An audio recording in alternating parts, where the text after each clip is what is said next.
Hey everybody, welcome to Movie Time. I'm Sean. Harrison Ford didn't understand what they said when they told him to break a leg. Harrison Ford on the set of Star Wars 7 has broken his ankle and he's going to miss up to 8 weeks of filming. Now, this isn't going to affect the release date. They're just pushing some scenes around, moving some of his stuff towards the end, and moving some other stuff around so they can fit this new schedule now. He is an elder gentleman, so partially I am worried about whether he can heal from this completely. When you break something at that age, he's up there. It's a little bit tougher to recover from that 100%. So hopefully he could have a speedy recovery, come back fresh, and rock it out as Han Solo in Star Wars Episode 7. So Mark Ruffalo did another interview where he said a few more things. This has been happening lately with Mark Ruffalo. He did this about a month ago, give or take. In this interview, he stated that Marvel is entertaining the idea of having another solo Hulk film. What do you guys think? Is this really going to happen, or is just Mark Ruffalo, just stirring the pot, trying to keep people interested? Now, I think it's a bit of both. I think that he is, stirring the pot. He is trying to keep people interested in his character in the Marvel Cinematic Universe as well until the Avengers comes out next year. But at the same time, I do honestly think that Marvel would be dumb not to entertain the thought of having a solo Hulk film again. There are so many storylines with the Hulk, in the Hulk's universe, that can be very good if put on screen in the right way, in the right manner. Now, of course, the thing is, a lot of people's favorite parts about the Avengers was the Hulk smashing and all that stuff. But at the same time, Mark Ruffalo did a great job as Bruce Banner. So it's going to be hard to put Hulk on screen for the whole entire length of a 1.5 to 2 hour movie. But as long as, in my eyes, as long as they have at least 3 good scenes with the Hulk, they'll be able to pull it off. He does a good job acting. There's a lot of story in that world. They started teasing some stuff in the Edward Norton Hulk, which is still part of the universe, and so there's lots of options that they can of what they can do with the character. I would definitely love to see some type of endgame where the Hulk goes to Planet Hulk and somehow comes back, and there's like a huge war going on between the Avengers and Hulk. That'd be awesome. As we know, there will be Hulkbuster armor in the new Avengers movie. Mark Ruffalo stirring the pot, as well as I think Marvel is actually entertaining this idea. This is good news for us fans. For you fans of NWA, the movie Straight Outta Compton has been casted. Ice Cube's son will actually be playing Ice Cube, and the roles of Eazy-E as well as Dr. Dre have both been casted as well. This is going to be a pretty interesting movie, and I am interested in this because when I was, growing up, when I just hit high school, it seemed like that was the popular stuff in the late 90s, and I would definitely like to see more of a deeper look into what they went through to get where they are. So we know that Jeremy Renner is going to be returning to his role in Mission Impossible 5. We also know that he'll be returning to his role in Bourne 5. What we also know now is that Bourne 5 has now been delayed to July 15th, 2016. I don't have many problems with this delay. He's filming Avengers right now, if not almost finished. They're going to be doing Mission Impossible 5, and then probably going to jump into Bourne 5, if not any other movies that he has on his plate. So I would definitely, I definitely have no problems with this being pushed back. I want to see him at the top of his game. And the weekend box office numbers were revealed for last weekend, and the winner was 22 Jump Street. I did have a chance to see this movie, and I really enjoyed it. I felt that it was just as funny as the first one, 21 Jump Street, and it had, as much as it had the same type of feeling as the first one, it had a different feeling, atmosphere, vibe to it as well. It was a mixture of both, I think, because they did have the same concept for storyline as the first one, but they knew that. They told us that, and they made it a joke, and they were also able to make slight changes that, were able to subsequently change the tone of the movie in certain areas that it didn't completely follow what the first one did. So I liked that. I liked how they were able to laugh at themselves. There was some parts in this movie that were just awesome. So this movie led the box office at over $60 million.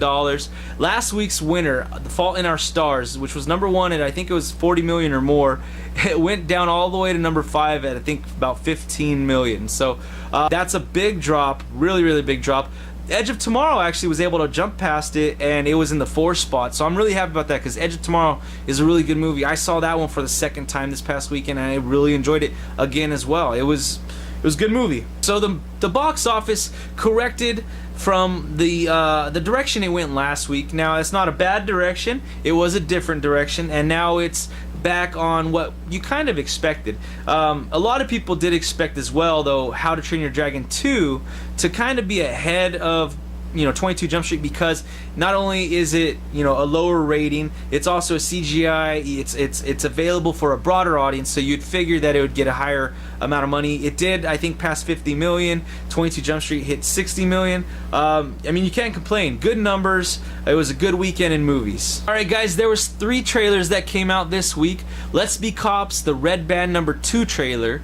That one, really funny. It actually gives you a better idea of what the story is going to be about, and it shows you some of the hijinks they get into, and I just cannot wait for this movie. Guardians of the Galaxy released an international trailer. I really hope they slow down with these trailers and these spots. They're getting to the point where, for me, myself, as a Marvel fan, I might be getting a little bit pushed over the edge. I understand why they're doing this, though, because this is a new property that no one really knows about in the general audience. I myself understand who they are and things of that nature, but I read into this stuff. I look into this stuff.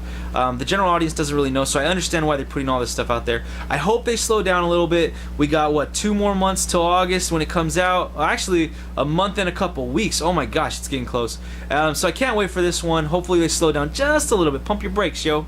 The third trailer that was released this week is the final trailer for Dawn of the Planet of the Apes. That one's coming out, I think, in a week, and I am just really excited for this one. I cannot wait to see this movie, and it looks really good, and hopefully it's better than the first one, Rise of the Planet of the Apes. On to what's in theaters, guys. In theaters this week, there are 2 pretty decent movies I'm both interested in. I saw the first one. I enjoyed it very much so. I am very interested in this one, Think Like a Man 2.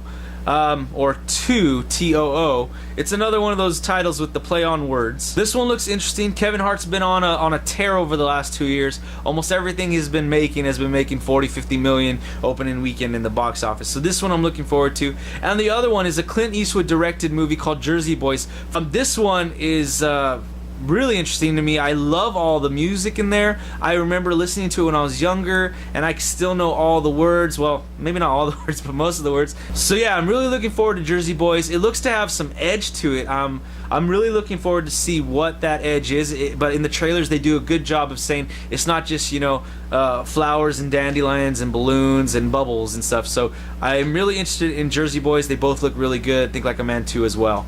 And last but not least, this week's movie of the week was Peeples. Now, this review of this movie is not going to be very long. I can tell you that right now. I watched this movie for 2 reasons. Craig Robinson, because he's done great in a lot of his other movies. Loved him in Pineapple Express. He was hilarious in that one. He was really good in This Is the End. He just does really good. He does great comedic performances. The second reason for me watching this movie was Kerry Washington. I've been a fan of Kerry Washington since she was in the first Fantastic Four movie. That was when I first saw her. She was playing the blind woman that fell in love with Ben Grimm, and I've been a fan of her since then. I think she's a beautiful woman, and she's just gorgeous.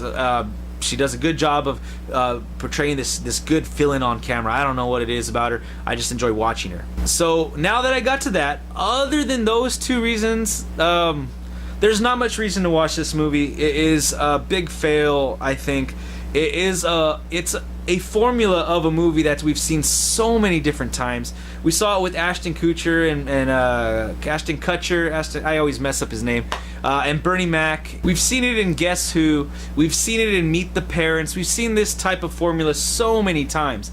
The only thing is that a lot of those other movies, and some of the other movies I mentioned aren't even that great, but those other movies did it extremely better than this one did it. I'm sorry. I actually watched this movie because of David Alan Grier too. I've always been a big fan of David Alan Grier. He always has this eccentricity to him that's just very funny. He just fell flat in this movie. He was playing this pretentious, uptight prick, and it just wasn't funny at all with his character. It was not funny. There were some moments where Craig Robinson pulled some magic out of his hat and was able to make me chuckle, but really all it was a chuckle. This movie is just so lackluster. It's very monotonous throughout the whole movie. Like I said, there was a couple moments where I chuckled, and that was mainly because of Craig Robinson, and he was saving those scenes because it looked like he was ad-libbing. Other than that, this movie, I don't know, it didn't have really many redeeming qualities.